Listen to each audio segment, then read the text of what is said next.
Olá, boa tarde a todos, bem-vindos. Fiz aqui uma seleção de notícias para vocês neste sábado. Aliás, antes de mais desejar-vos bom fim de semana, dizer-vos também que temos aqui uma parceria com a Zumup, portanto quem quiser, aliás, quem fizer suplementação desportiva, nomeadamente proteína, creatina, enfim, quem suplementar, pode utilizar o cupom águia, que vos dará 10% de desconto, mais brindes, que isso depende sempre das promoções que estejam em vigor. Basta seguir o link da descrição, ou então no cupom promocional, escreverem águia no canto inferior esquerdo. Verifiquem sempre antes de confirmar se de facto o desconto está associado para beneficiarem dessa vantagem que é serem seguidores do canal. Não se esqueçam de escrever águia, obviamente, senão não vai funcionar. Em relação àquilo que realmente nos interessa hoje, que é o Benfica, como vocês sabem, amanhã temos um jogo contra o Gil Vicente, um jogo em casa, um jogo importantíssimo, um jogo que nos permitirá manter na luta pelo título. Portanto, o Benfica está apenas a um ponto do líder e é muito possível ser campeão. Aliás, a possibilidade de ser campeão é real. O Sporting muitas vezes vacila na reta final e nós temos de estar preparados para esse vacilo, para passar à frente. Aconteceu isso com Jorge Jesus aqui há uns anos, quando ele dizia que o Rui Vitória não tinha mãos para o Ferrari, acabou por perder o título na reta final e este ano pode acontecer o mesmo. Vamos ter ambição e vamos ter confiança nestes jogadores e criar uma atmosfera positiva no estádio. Roger Smith deu conferência de imprensa hoje, ficou mais ou menos alinhavado quais as ideias essenciais para o 11 desta jornada, do jogo da manhã, e prevê-se que mantenha-se Morato na esquerda e que mantenha-se Freddy Costas na direita. Freddy Costas na direita porquê? Porque o Bá regressou de lesão há pouco tempo, fez apenas, salvo erro, 15 minutos, entre 15 a 20 minutos contra o Estoril para a Taça da Liga, portanto não está rotinado ainda, vem de uma lesão, não era uma lesão grave, mas era uma lesão chata, estava sempre a ter reincisivas e portanto é que um processo vai ter que ser gerido com pinças, portanto ainda não é agora que o Bá vai entrar de início, aparentemente, pelo menos foi essa a eleição que eu tirei, a interpretação que eu fiz das declarações de Roger Smith. Quanto a Morato, creio que poderá ter a ver ainda com a fase de integração do Álvaro Carreras, é um jovem jogador, vem do penúltimo classificado da La Liga, Granada, embora tenha formação de United, formação de Real Madrid, tem 20 anos, é jovem, ofensivamente, do pouco tempo que teve em campo demonstrou que tem qualidade, no entanto, defensivamente ainda carece de alguma afinação e por isso é que eu acho que ainda vai entrar Morato e acho que foi essa a mensagem que ficou passada na conferência de imprensa de Roger Smith. Roger Smith também disse que está atento aos jogadores que estão emprestados e, portanto, poderemos ter aqui na próxima época alguns jogadores a integrarem o estágio de pré-época, nomeadamente o Martineto, aquele jovem que foi para o Celtic, esqueci-me do nome, o Paulo Bernardo, que chegou a ser uma referência da equipa B, depois teve ali uma fase de quebra muito grande em termos exibicionais. Temos também o Henrique Araújo, que está a ter dificuldades em afinar e entrar numa equipa de Primeira Liga. Temos também o Schildrup, que é o jogador que está a ter um grande destaque, é dos jogadores emprestados que está a ter mais destaque e, portanto, estamos atentos aos jovens jogadores que estão emprestados. Mas ainda não é tempo disso, ainda é tempo de pensar no Benfica, ainda é tempo de pensar nesta época. E quanto às notícias em si, bom, eu destaquei aqui algumas notícias do jornal A Bola e do jornal Record, que foram essas as bases do vídeo de hoje, e basicamente os dois jornais passam que o Marcos Leonardo e o Artur Cabral, embora compitam os dois por um lugar, que são os dois unidos em prol de um objetivo em comum, que é marcar golos. Portanto, são dois jogadores que fizeram uma amizade, dois jogadores de nacionalidade brasileira e dois jogadores que têm o peso dos milhões em cima. Portanto, Artur Cabral, 20 milhões mais 5 e Marcos Leonardo, 18 milhões. Tem esse peso de serem contratações caras para o futebol português. E os dois estão unidos em prol de conseguirem se ingrar, embora compitam os dois pela mesma posição. Eventualmente poderão ter a esperança de jogarem os dois de início num futuro Benfica, não no Benfica atual, mas num futuro Benfica, podem eventualmente jogar os dois de início. E, portanto, tem uma amizade que vai além da concorrência e isso é bonito. Isso vê-se nas redes sociais, na forma como eles comentam a publicação do outro.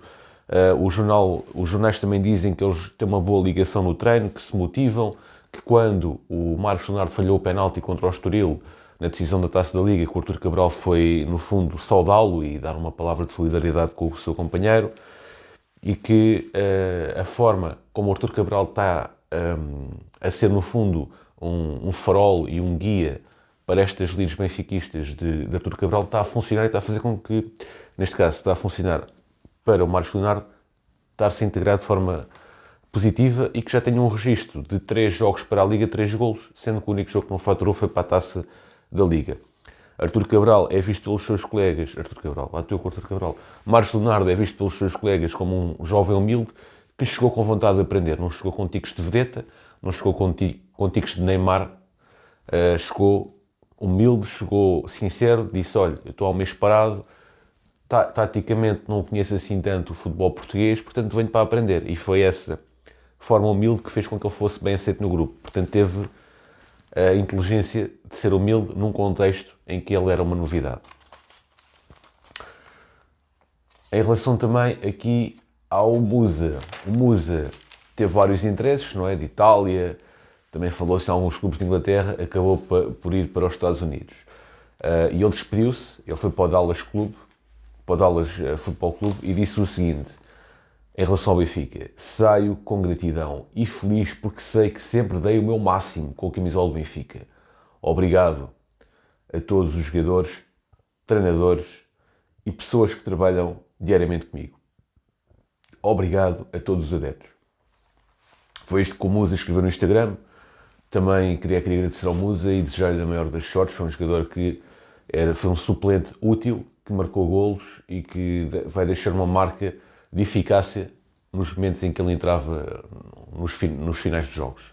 É uma pena que não se tenha afirmado, boa sorte, não se tenha afirmado como titular, afirmou-se como um suplente bastante válido, mas infelizmente como titular para ele não se afirmou, mas desejo a maior das sortes, que é um jogador que vê-se que era um jogador que dava tudo em campo e tem esse mérito. Quanto ao João Mário, o João Mário, se completar amanhã, se jogar amanhã, vai completar o seu jogo 127 pelo Benfica. E o que é que isso significa? É um dado histórico para a carreira deste jogador.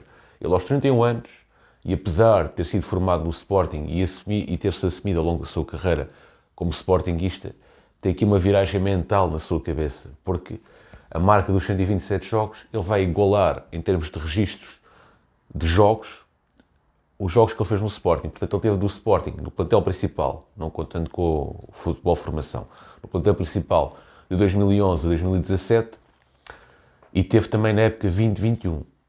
E no Benfica, em muito menos épocas, acabou por, salvo erro, menos épocas, acabou por completar esses mesmos 127 jogos, com a diferença que pelo Benfica marcou 35 vezes e pelo Sporting marcou apenas 16 golos, já para não falar do registro de assistências, que também é muito maior pelo Benfica. E isso muito se deve à sua melhor época de sempre, que foi uma época épica para o João Mário, que foi a época passada, 22-23, que marcou 23 golos, era marcador de penaltis, é verdade, mas teve o ano passado João Mário, máquina. Este ano não está a conseguir chegar àquilo que fez o ano passado. Portanto, aqui também uma palavra de parabéns para o João Mário, que é o subcapitão do Benfica, porque está prestes a completar 127 jogos. A minha preferência para aquele lugar seria Neres, no entanto tenho o máximo respeito também pelo João Mário por aquilo que ele tem dado ao Benfica e pelo elemento que ele é no balneário, porque aparentemente é um jogador consensual e consegue unir pessoas à sua volta, e também é importante termos gente assim.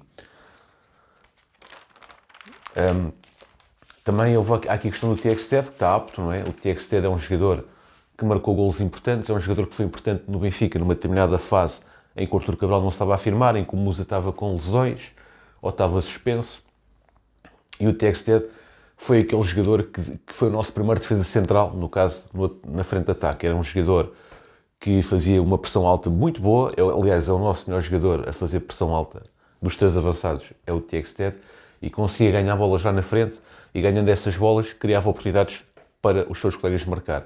Em termos de eficácia, salvo erro, tem apenas 2 golos no campeonato, mas esses 2 golos foram importantes. E é um jogador que, devido àquilo que dá no momento de perda da bola, que se tornou importante em determinada altura no Benfica. No entanto, apesar de ele estar a recuperar de lesão, não me parece que neste momento possa tirar lugar ao Artur Cabral, mas é mais uma opção, e é só dar este regresso de Tjekstad para competir com Artur Cabral e com Marcos Leonardo. O Tjekstad é um jogador que é mal amado, não é um jogador muito querido pelos adeptos, mas temos que recordar que ele, antes de chegar ao Benfica, apesar de vir do Rosenborg, vinha com um registro superior a 1 golo por jogo e com uma média de assistências alta. Portanto, no Benfica ainda não conseguiu nem perto nem de longe esse registro.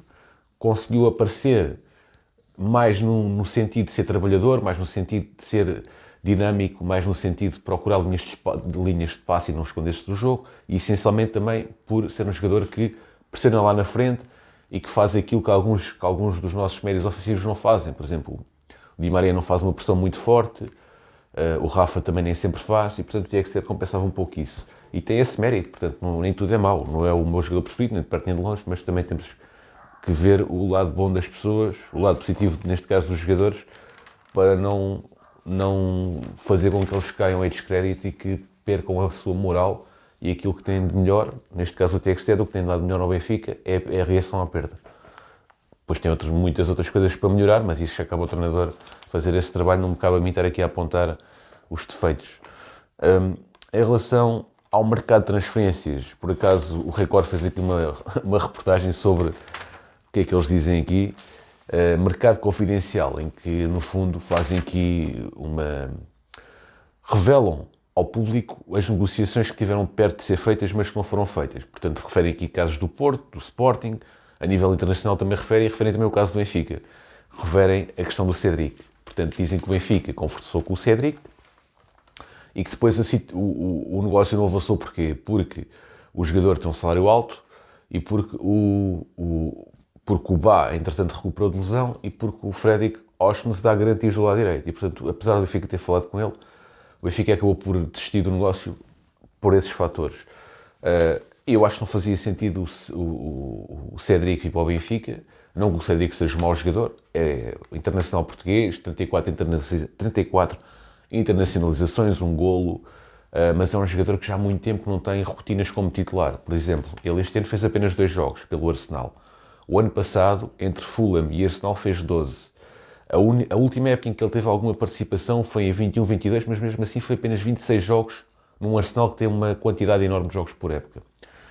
O último ano em que ele foi titular, ou que teve uma sequência grande de jogos, foi no Southampton em 17, 18, 36 jogos. Portanto, ele tem um registro muito curto de jogos por época, é um jogador de 32 anos, é um jogador caro em termos de salário, e apesar de estar no último ano de contrato com o Arsenal, era um jogador que iria nos caro em termos salariais. E, com a idade que tem, para ser apenas um remendo para o mercado de inverno, para mim não fazia sentido, uma vez que temos o Bá recuperado, remendo por remendo, temos lá o Fredrik Oshnes, e portanto, ou apostava-se num jogador de futuro, e a um preço mais baixo, com um salário mais baixo, o preço de mercado até é mais alto, mas com um salário mais baixo, ou apostar num veterano, que fosse um veterano de qualidades, que não deixasse dúvidas, que viesse num clube onde fosse titular, e não um jogador que é veterano, que tem qualidade, mas que já não joga há muito tempo.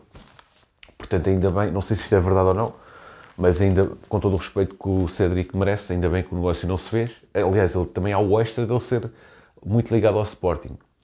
Por exemplo, mas o Otamendi também era ligado ao Porto. Mas é diferente, o Otamendi não é da formação do Porto, o Otamendi era para uma posição que nós precisávamos com urgência de um central.